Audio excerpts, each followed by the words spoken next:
আজি নাৰাবাৰী গাৰ্লছ কলেজত international women day উপলক্ষে আজি আমি এটা প্ৰগ্ৰেম ইয়াতে কৰিছোঁ।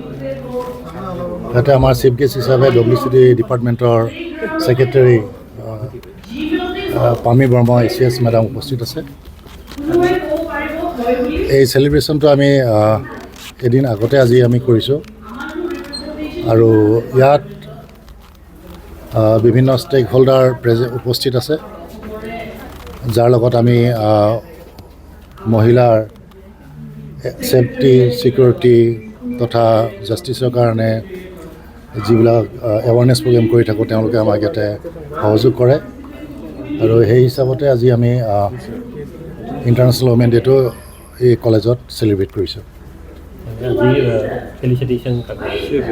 ইয়াতে আমাৰ নেশ্যনেল লেভেলত পাৰফৰ্মেঞ্চ দেখুওৱা 3গৰাকী এথলেটক আমি ফেলিচিটেশ্যন আগবঢ়াইছোঁ। তেওঁলোকে বিভিন্ন নেশ্যনেল লেভেলত প্ৰাইজো পাইছে আৰু কোকৰাঝাৰ ডিষ্ট্ৰিক্টৰ নামো তেওঁলোকে অৰ্জন কৰিছে।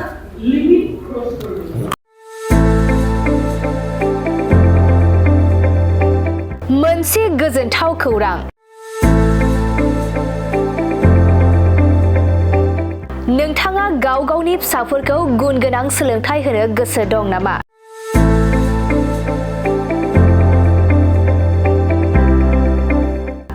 बड'लेण्ड स्टार एकाडेमिया नोंथांमोननि थाखाय लानानै फैदों मोजां खौरां।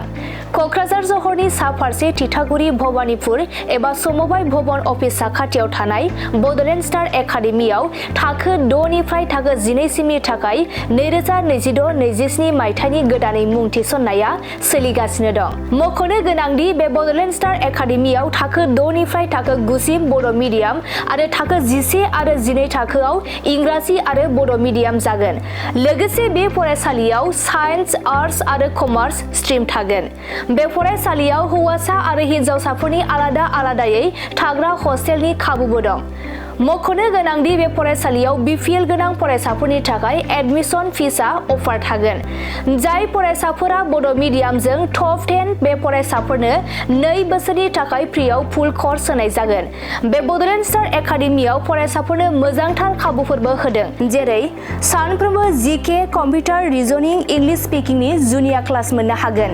मोनफ्रोमबो दानाव मक टेस्ट मोननो हागोन। मोनफ्रोमबो शनिबाराव उफ्रा मावफारिनि फोरोंथायनि खाबु होनाय जागोन। सानफ्रोमबो फ्रियाव JEE आरो नीटनि फोरोंथाय होनाय जागोन।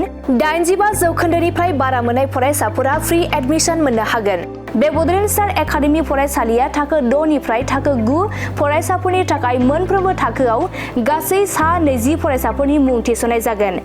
आबुङै मोनथिनो थाखाय गाहायाव होनाय जानबुं नम्बर 7638008149 6000349997 6003494371 आरो 7896667636 नम्बराव खौरां लानो हागोन।